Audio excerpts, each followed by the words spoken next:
do espiritismo no Brasil. Ele se destacou por seu trabalho na interpretação e ensino dos princípios da doutrina espírita.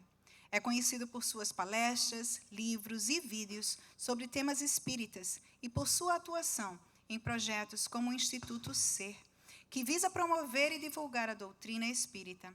Além disso, Dr. Haroldo Dutra Dias é cofundador do Núcleo de Estudo e Pesquisa do Evangelho, NEP, e é uma referência significativa no espiritismo contemporâneo.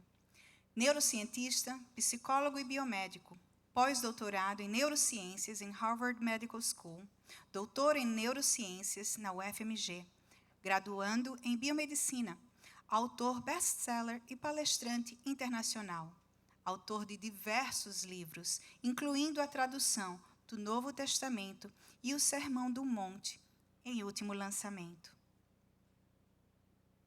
Agora em inglês. O Daniel está fazendo? Que maravilha, que ótimo. Então, meus amigos, é com o coração explodindo de alegria que chamamos então o Dr. Haroldo Dutra Dias ao palco. Por favor.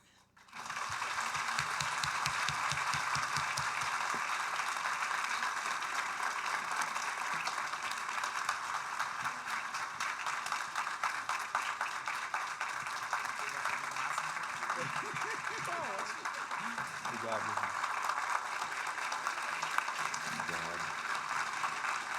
Obrigado, minhas amigas. Obrigado, meus amigos. Esse doutor aí tá meio estranho. Mas é com muita alegria que todos nós participamos aqui. Eu preciso inicialmente expressar a minha gratidão às casas espíritas, aos grupos espíritas de Orlando, pela união e pela capacidade de organizarem um evento tão organizado, com uma vibração de tamanha fraternidade, proporcionando a cada um de nós uma oportunidade de conexão diferenciada com o mundo espiritual. É isso que importa. No fim, é só isso que importa. Quero dizer da minha honra de estar aqui com um amigo querido, frutuoso, meu amigo e orientador querido, Rafael Rezende, dividindo essa oportunidade de trabalho. Porque nós aqui estamos a serviço do Cristo. Aqui é um trabalho diferente. A gente não sobe aqui para se expor. A gente sobe aqui para lançar a luz do conteúdo da doutrina espírita e do Evangelho do Cristo. É importante deixar isso claro. E também gostaria de fazer uma homenagem ao nosso querido Divaldo. Como bem resumiu Alberto Almeida, é necessário que o sol se ponha para que os pirilampos possam brilhar. Que o nosso dia possa, do mundo espiritual, continuar com os caravaneiros do Consolador Prometido, trabalhando, nos inspirando, nos protegendo e intercedendo a favor de todos nós. Eu gostaria de iniciar a nossa reflexão, e é uma reflexão dessa manhã, com uma metáfora. Eu assisti a um vídeo de um rabino em que ele dizia o seguinte: se você se casar com uma pessoa idêntica a você, você não se casou.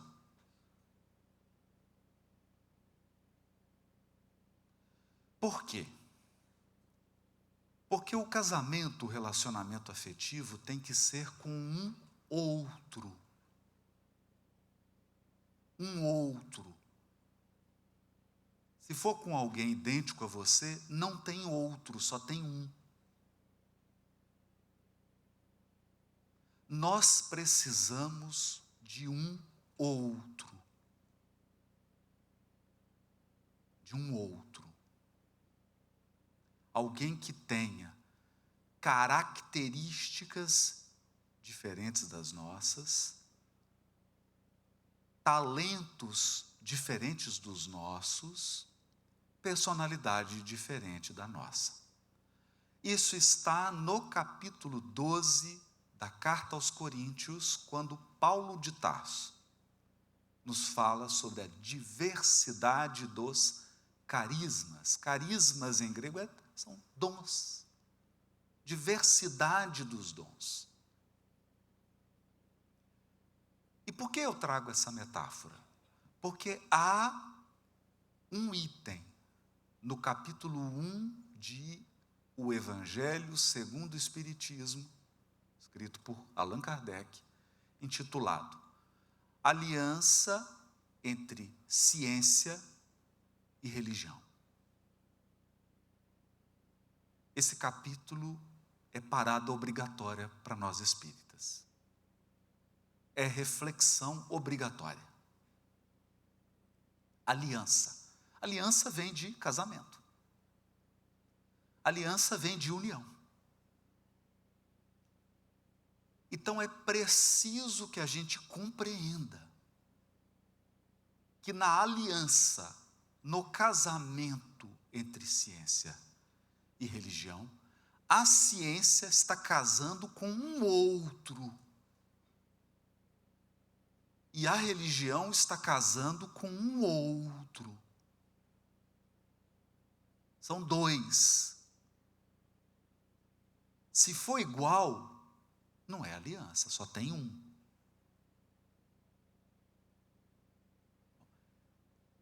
Eu diria que essa é a tônica da conversa que nós vamos ter hoje. Por quê?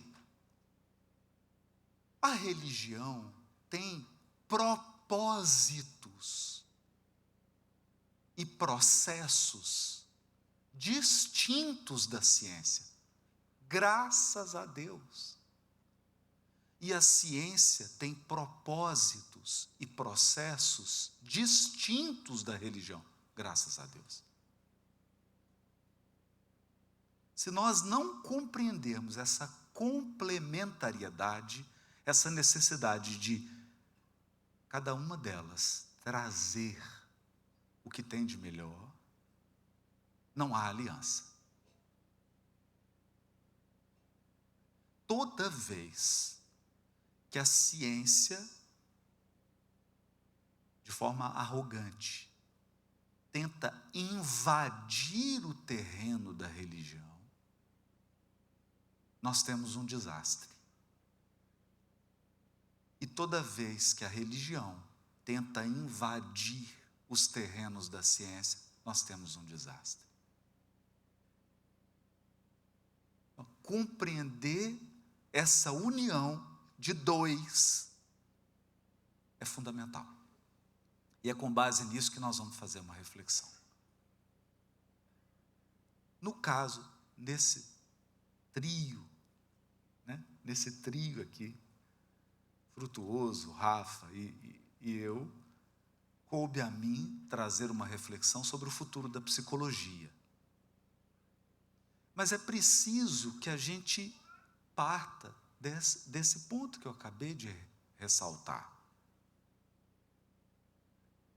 O que a doutrina espírita tem a contribuir para a psicologia e o que a psicologia tem a contribuir para a doutrina espírita.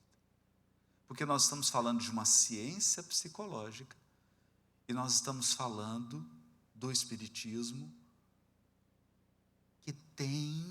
que tem como finalidade, como alvo, a formação do ser humano de bem. Portanto, está alinhado com o verdadeiro propósito da religião, que é religar a criatura ao Criador. Então, para que a gente possa se precaver de alguns equívocos, para que a gente possa tomar cuidado com algumas armadilhas, eu trouxe algo sobre a psicologia, depois nós vamos falar sobre a contribuição da doutrina espírita. A primeira coisa que nós temos que compreender é que a psicologia não é um bloco uniforme, como a ciência não é. Quando você vai ao médico, você fala, eu vou ao médico. Não é assim, né, doutor Frutuoso? Não é assim. Você pode ir no cardiologista, no ginecologista, no urologista. Bom, a medicina também está segmentada, ela também está dividida. A psicologia também. Várias abordagens, várias metodologias, várias visões. E é isso que nós temos que compreender. Então, vou começar num resumo do que toda corrente psicológica apresenta, para a gente desenvolver fé raciocinada. Toda corrente psicológica apresenta uma visão de ser humano. O que é o ser humano? Mesmo que você ingenuamente não tenha se preocupado em verificar isso. Então, se você está diante da psicanálise, da terapia cognitivo-comportamental, da psicologia positiva, da psicologia junguiana, da psicologia de Adler, não importa. Toda psicologia tem uma visão de ser humano, que é, qual a natureza do ser humano? Quais são os constituintes psíquicos de um ser humano? Quais são as forças e motivações de um ser humano? É isso que distingue um ramo da psicologia de outro. Segundo, toda psicologia tem uma concepção de desenvolvimento humano. Alguns ramos da psicologia negam que haja desenvolvimento. Por incrível que pareça. Uma concepção de desenvolvimento. O ser humano se desenvolve? Como é esse desenvolvimento? E terceiro, uma concepção de doença psíquica, de bem-estar psíquico. Todo o ramo da psicologia nos diz o que seria o adoecimento. Por que um ser humano adoece? E, por fim, uma metodologia de intervenção. Uma metodologia de intervenção. Se adoece, como eu vou intervir? Como eu vou auxiliar esse indivíduo que está psiquicamente adoecido? Qual a metodologia? É diferente. A metodologia da psicologia junguiana é diferente da psicanálise, da cognitivo-comportamental, que é a mais prevalente aqui nos Estados Unidos, é diferente. Então, é essa sutileza de pensamento que nós precisamos incorporar. Porque a maior contribuição de Allan Kardec, a maior contribuição, maior do que aquilo que ele deixou escrito, é a lição de Kardec de como pensar. O que mais nos encanta em Kardec é ele nos ensinando a raciocinar e a crer em harmonia com o raciocínio. É por isso que no discurso do velório do codificador, Flammarion chamou de o bom senso encarnado. Então, é isso que nós estamos tentando resgatar. Bom senso para a gente avaliar as coisas. Para que a gente possa realmente comparar, entender. Bom, quando se trata de intervenção psicológica, você está diante de uma linha da psicologia, cada uma tem uma proposta de intervenção. E como é que a gente entende essa intervenção? 3 pontos. Primeiro, a estética terapêutica. O que significa isso? Como o terapeuta se comporta e como ele conduz o processo da intervenção. Tem que pensar nisso. No início da psicanálise, o Freud entendia que ele não poderia ficar de frente do paciente. O paciente tinha que ficar deitado, para ficar confortável, e ele tinha que ficar por trás. É uma concepção. Depois ele mudou um pouco isso, mas era uma concepção. A estética terapêutica. Qual que é o papel do terapeuta? Como que ele conduz? Segundo, uma teoria da mudança. O que tem que mudar? Olha a sutileza disso. O paciente chegou. Que mudança que eu estou propondo para ele? Quanto de mudança? Quanto de mudança? Quanto um ser humano é capaz de mudar? Qual a velocidade dessa mudança? E a pergunta fundamental: quem decide sobre a mudança? Porque tem correntes psicológicas que a decisão não é sua, é do terapeuta.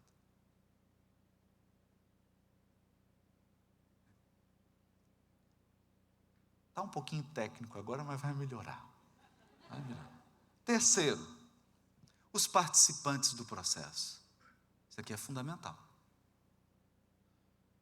Fundamental. Porque se você trabalha, por exemplo, com uma linha de psicologia da adolescência, quais são os participantes? O terapeuta, o adolescente e os pais. Na psicologia familiar, você chama a família. Tem algumas abordagens que é só você e o terapeuta. Quem participa do processo de mudança? Porque a mudança está implícita. Ou alguém aqui procura uma terapia e fala assim: olha, eu vim aqui, estou te procurando, porque eu quero permanecer igual. Não quero que mude nada. Eu estou com vários problemas, mas são problemas que eu conheço. Por favor, não me traga novos. Porque com esses eu já estou acostumado.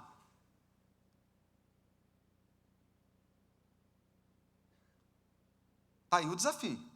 Agora, vamos pensar um pouquinho no Consolador Prometido? Vamos. Qual a visão do ser humano do Espiritismo?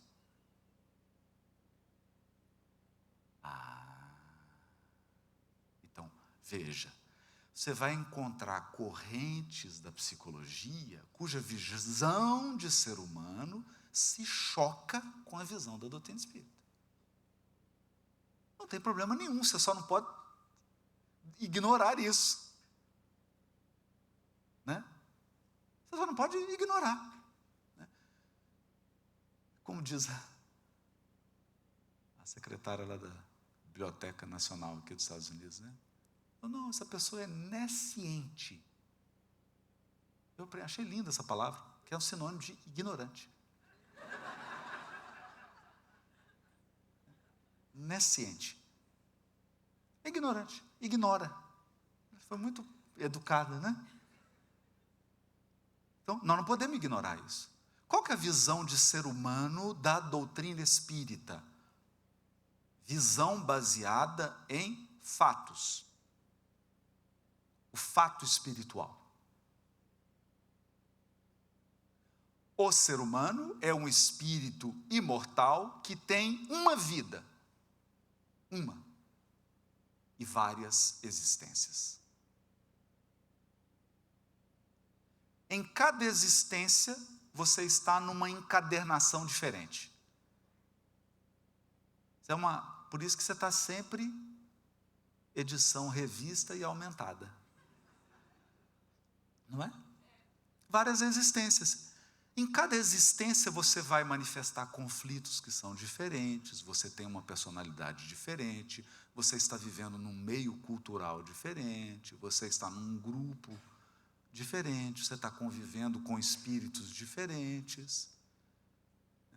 com exceção dos adversários, que estão sempre junto de você, e são sempre os mesmos. Várias existências, uma vida, a vida imortal, a visão de ser humano. Qual que é a nossa concepção de desenvolvimento? Nós temos uma concepção de que o ser humano está numa jornada evolutiva ascendente sem chance de retrogredir. Né? O espírito não retrograda, ele só avança ou estaciona, mas ele não perde habilidades. As habilidades podem ficar embotadas, mas está lá, ele não perde. Porque uma coisa é estar embotado, outra coisa é não ter. Tem habilidades que eu não tenho, tem outras que estão embotadas, eu preciso ressuscitá-las, reacendê-las. Então, nós temos uma concepção de adoecimento que também é distinta. Porque na doutrina espírita nós compreendemos que, para além do adoecimento do corpo físico, né, o Dr. Frutuoso tem décadas de experiência do trabalho espiritual, da cura espiritual, nós temos um adoecimento que é prévio e é fundamental, que é o adoecimento da alma. Um adoecimento espiritual. Mais profundo do que o adoecimento psicológico. Porque no adoecimento espiritual você perde conexão com Deus. Você perde conexão com a sua essência espiritual. Com a sua natureza de espírito imortal. E passa a se enxergar apenas como um ser biológico. Você é um ser biológico. Ninguém duvida disso. Para além do biológico, nós somos um ser imortal. Então, há um adoecimento espiritual. Gente, que é diferente de obsessão. É muito mais profundo do que uma obsessão. Obsessão é conflito de relacionamento entre você e os seus obsessores. Obsessão é relacionamento. Nós estamos falando de um adoecimento espiritual. Por exemplo, quando você perde completamente o sentido da própria vida. Ou perde o endereço.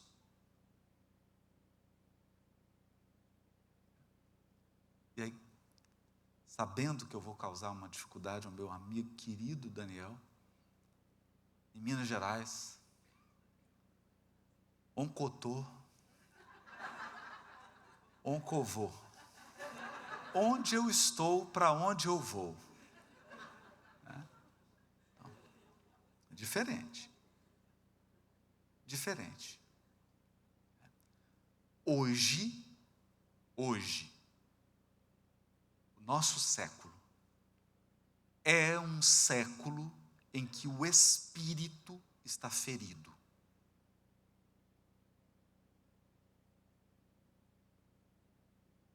Nós temos técnicas maravilhosas de cirurgia, né, doutor Frutuoso?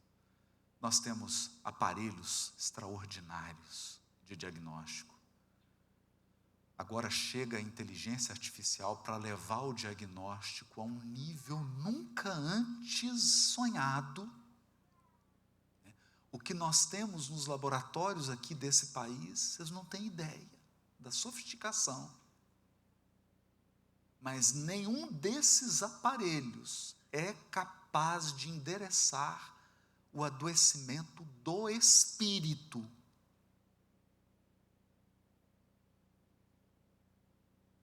Esse é um ponto importante.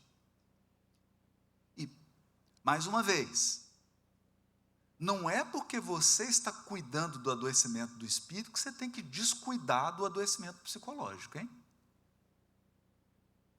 Porque o que tem de gente beata, transtornada,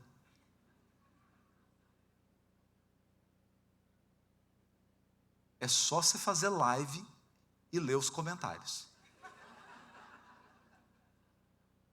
Às vezes eu estou fazendo uma live e ele fala assim, cartas de Paulo. Gente, vem cada comentário. Que eu leio e falo assim, desassociação.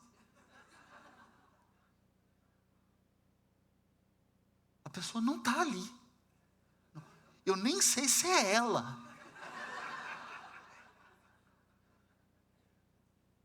Né? Então, temos que separar.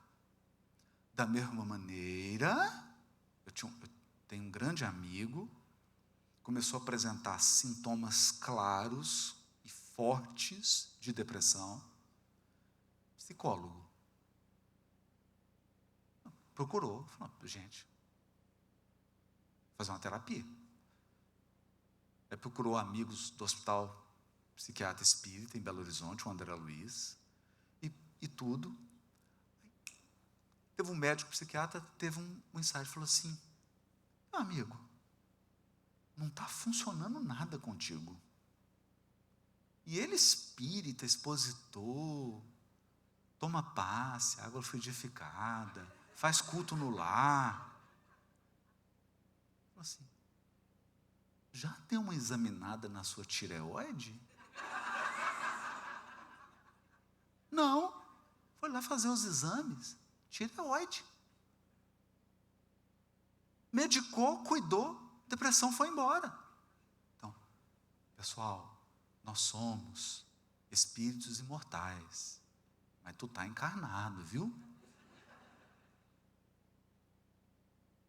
Você está encarnado, por enquanto. Por enquanto. Então, esse cuidado que nós temos que ter.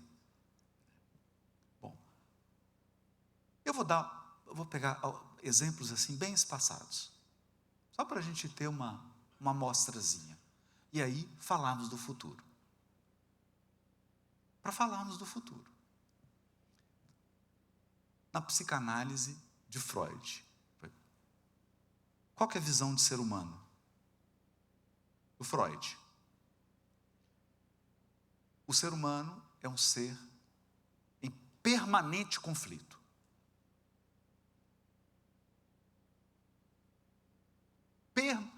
Permanente e incurável conflito. Então, se você chegar para um freudiano raiz, fala para ele, olha, eu estou com um conflito, estou precisando eliminar. Ele fala, então procura outro.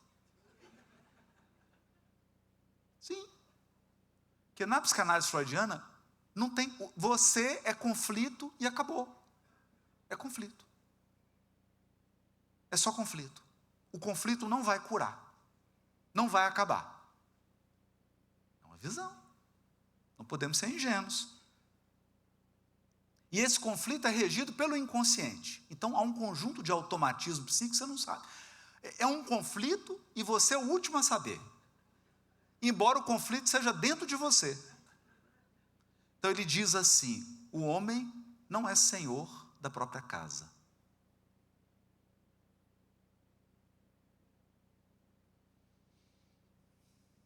Tem que pensar melhor sobre isso, né? Bom,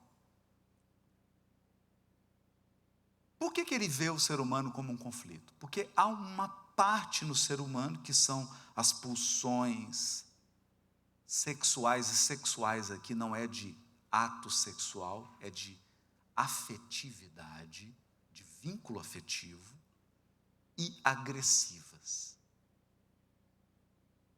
Então, o ser humano tem que lidar com esses impulsos, mas o conflito é permanente. Um ser humano conflituoso, permanentemente conflituoso. Bom, eu até concordo que nós somos conflituosos, mas permanentemente? Reflexão para a gente. Ele tem etapas de desenvolvimento? Tem. Então, para ele o desenvolvimento passa apenas pela questão da afetividade ou sexualidade. O desenvolvimento humano não contempla outras características. Veja. Mas há. Então, quando nós abrimos o livro No Mundo Maior, capítulo 3, Calderaro começa diante de um cérebro espiritual e físico. Calderaro começa a explicar o funcionamento. Ele faz referências a essa teoria. No capítulo 2 do livro Missionários da Luz, quando o instrutor Alexandre vai falar sobre a glândula pineal, ele faz referência a isso. E sutilmente vai acrescentando contribuições que a noção de imortalidade, de espírito, pode nos trazer.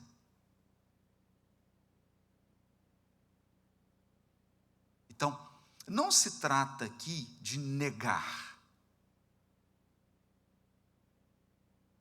Isso aqui não está certo, certo ou errado. Talvez a melhor abordagem para a gente é: isso aqui não está completo. Mas quem aqui está completo?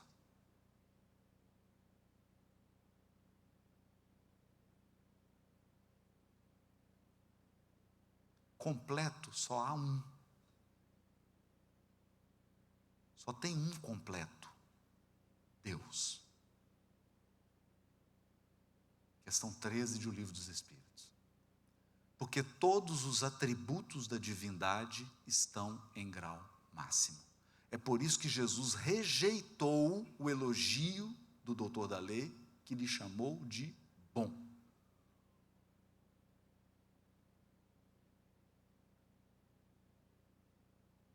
Diz: por que me chamas bom? Qual de nós aqui teria a petulância de comparar nossa bondade com a bondade do Cristo?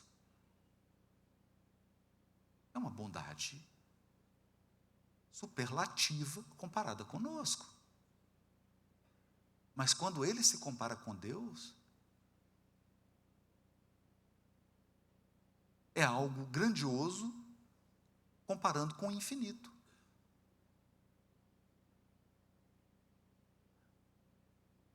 Então, completude, nós temos que buscar alternativas, somar, compor. Eu vou trazer uma aqui que vigorou muito tempo aqui nos Estados Unidos, que é o behaviorismo. Qual que é a visão de ser humano? É um ser que reage a estímulos e que tem um comportamento aprendido. Tudo é comportamento, tudo é aprendido. E esse comportamento é aprendido na interação com o meio ambiente. Comportamento aprendido. Tudo é comportamento aprendido. Qual que é a noção de desenvolvimento? Você se desenvolve quando aprende comportamentos. O que é a doença? Comportamentos mal adaptativos. Não são muito adaptados. Aí o que eu faço? Condiciono o comportamento.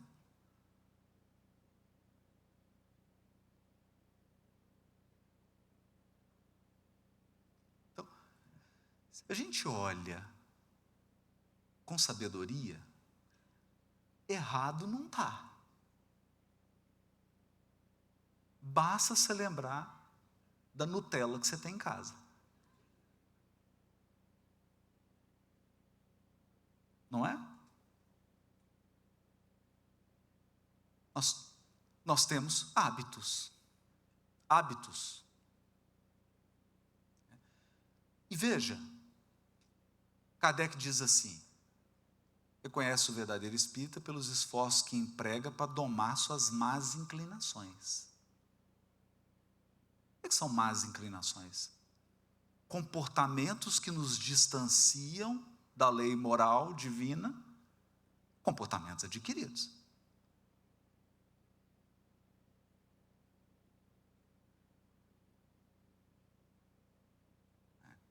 E quando a gente olha para isso, começa a entender muita coisa.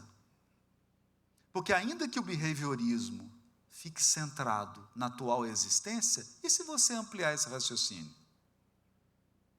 Será que você não tem comportamentos aí que você está trazendo das últimas existências? E o que nós estamos chamando de transformação moral, de reforma íntima, não passa pelas mudanças de alguns comportamentos?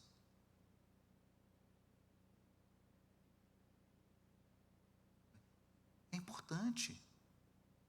É importante pensar nisso. Terapia cognitivo-comportamental, que é hoje a principal aqui nos Estados Unidos. Visão de ser humano: é um ser racional e emocional, cujos pensamentos influenciam as emoções e o comportamento. Os pensamentos. Está focado na cognição. Como que você pensa? Como é que é o desenvolvimento? O ser humano se desenvolve através da aprendizagem e da construção de esquemas cognitivos, de pensamentos, padrões de pensamento.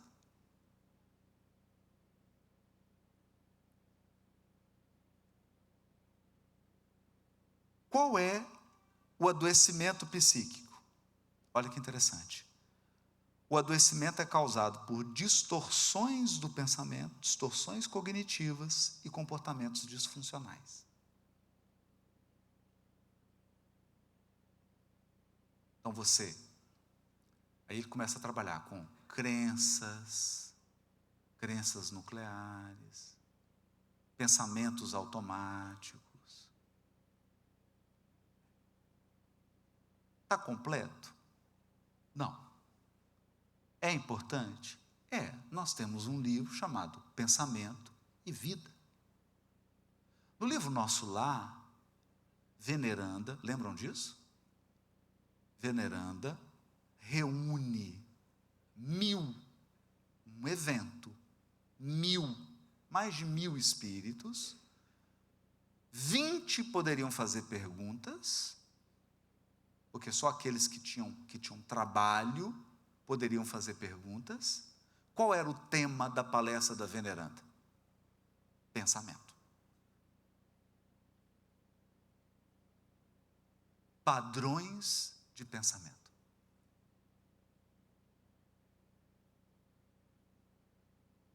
Veja como isso é importante. Né? Temos que aproveitar isso? Temos que aproveitar. Veja, durante a pandemia, quem estava na tarefa de frente nas casas espíritas vai se lembrar disso. No atendimento fraterno, quem estava fazendo live. O que aconteceu com a nossa comunidade espírita e com muitos espíritas? Entraram num processo de adoecimento. Não foi isso? Espíritas com 30, 40, 50 anos.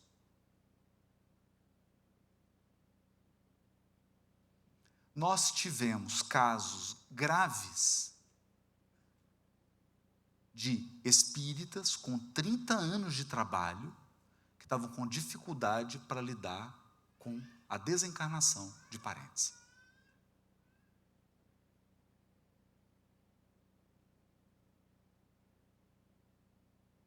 Percebe? Então, uma visão de morte, que quando veio a pandemia e começou muita gente morrer, essa visão, essa maneira de pensar sobre a morte, fez com que essas pessoas se desestruturassem.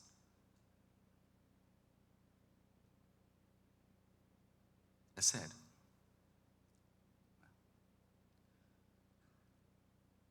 Tem uma coisa, esse foi menos grave, esse não foi tão grave assim, mas eu acho que compensa citar, que são os eventos políticos. Isso quase não afetou a comunidade espírita.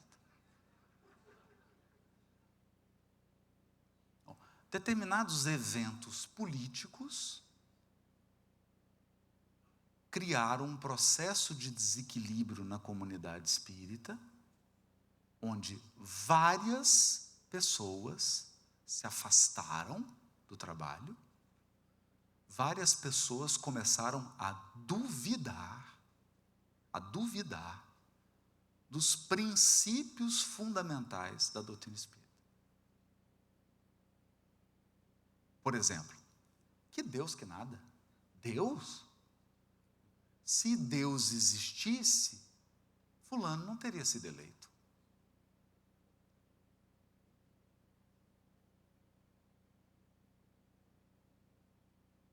Se Deus existisse, não haveria transição planetária. Se Deus existisse, não haveria tanto sofrimento na Terra. Então, que bom. Quem é a inteligência suprema agora? Você.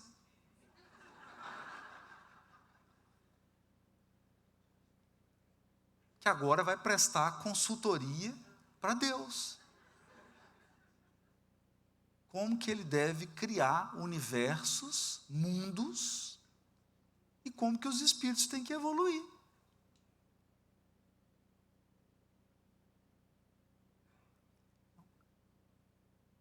Isso é muito importante. Feitas essas observações, o que nos aguarda para o futuro?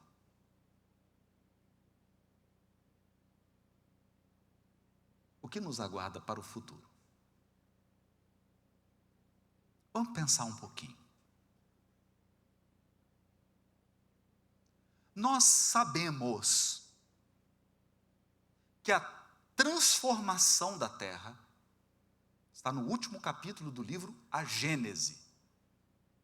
Nós sabemos que a transformação do planeta se dará pela encarnação de espíritos que estão num outro nível evolutivo. E é interessante porque nós, espíritos, estamos mais preocupados de onde eles estão vindo do que quem eles são. É engraçado isso. A pessoa fala, mas de onde vem? Mas o que importa de onde vem? O universo é tão grande, 3 trilhões de galáxias, cada galáxia com 200 bilhões de sistemas solares, né? Como diz o Milor Fernandes, a prova de que tem vida inteligente fora da Terra é que até agora ninguém quis conversar com a gente.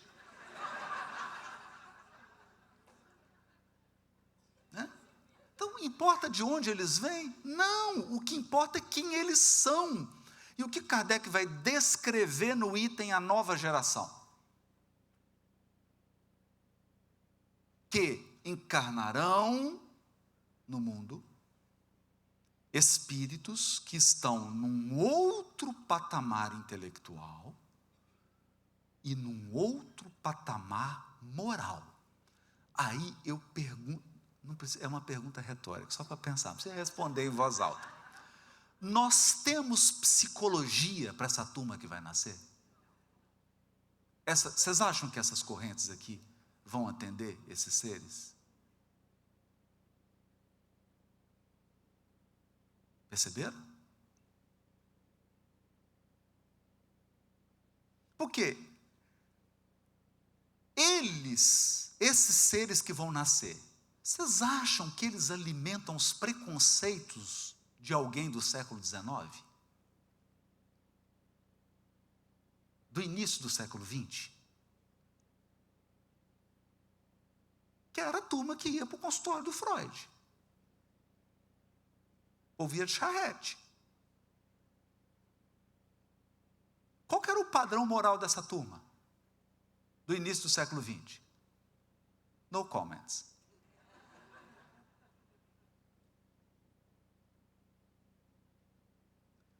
Cognitivo.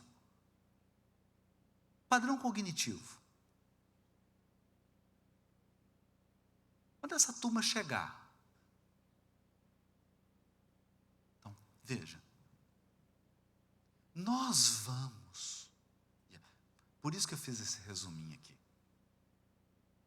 nós vamos conhecer uma nova categoria de seres humanos.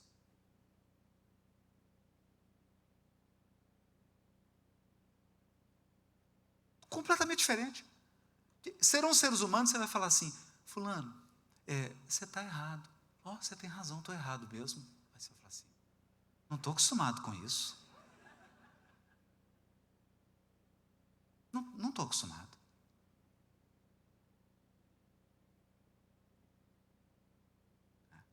É uma outra linha de pensamento, é um novo padrão moral, é um novo padrão de sonhos. Esses seres buscam, anseiam e são felizes com coisas completamente diferentes da gente. A coisa mais triste para mim, mais triste, é ler. O Kardec, são aqueles momentos raros, né? Está na Revista Espírita, o Kardec entrevista um espírito de outro orbe, no caso de Júpiter, né? E ele fala, e aí ele pergunta assim, como que é a alimentação aí?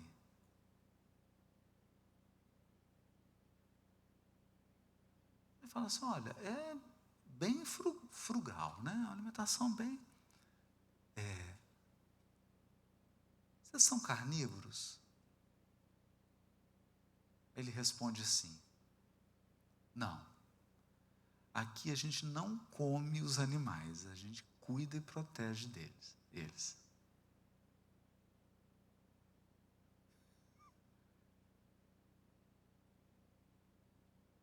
Mudança, gente. Mas não é para ninguém ficar deprimido, porque...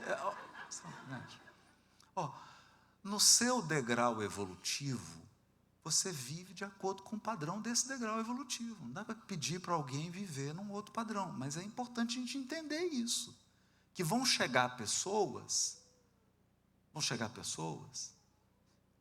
que têm uma outra concepção de felicidade, uma outra concepção de se reunir, uma outra concepção de festejar, uma outra concepção de possuir.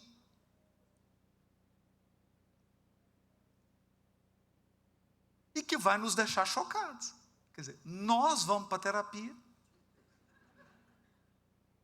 por causa deles. E talvez não tenha uma linha. Então aqui eu finalizo essa reflexão apontando para o futuro no seguinte ponto. Qual é o nosso papel nesse futuro em relação a isso?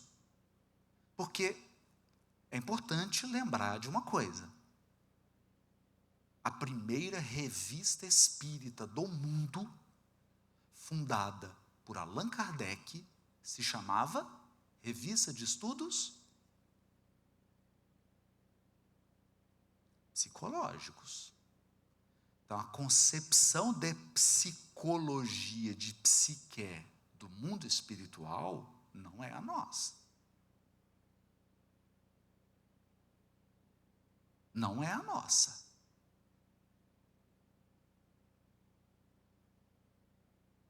Não é?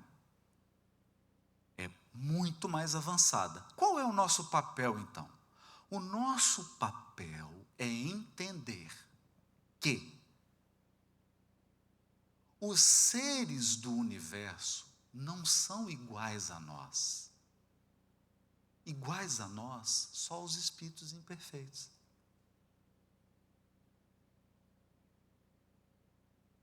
Só os espíritos de terceira ordem.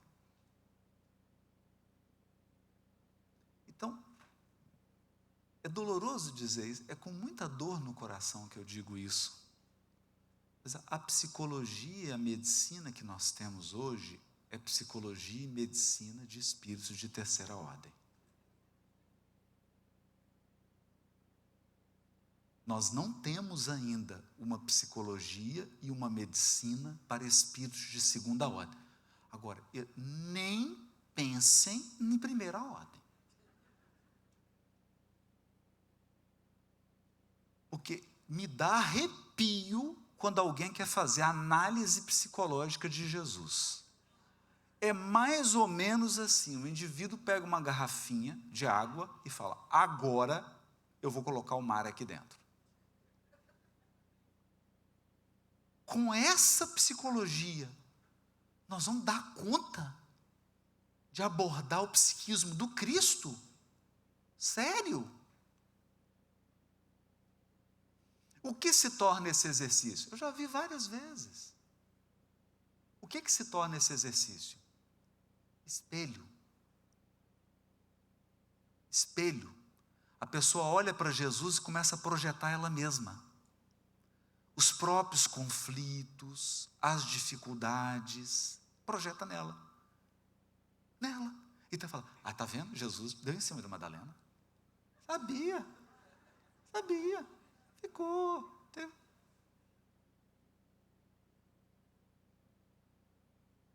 Projeta. Então, para o futuro, nós não temos uma psicologia para espíritos de segunda ordem, para bons espíritos. Nós não sabemos quais são as demandas deles.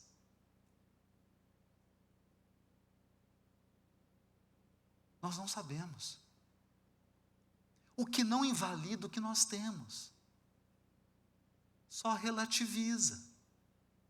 Então aqui é bastante humildade e abertura.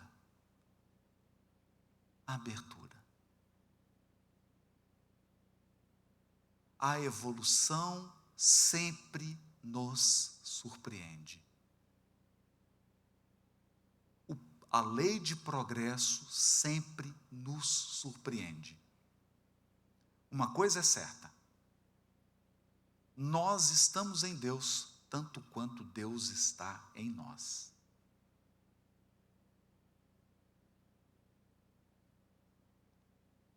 Então, é importante,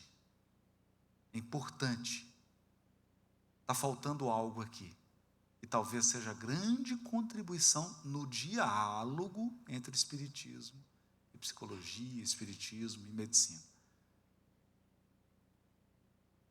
Nós somos criaturas divinas e temos potenciais divinos, capazes de nos regenerar, de nos curar e de nos reerguer.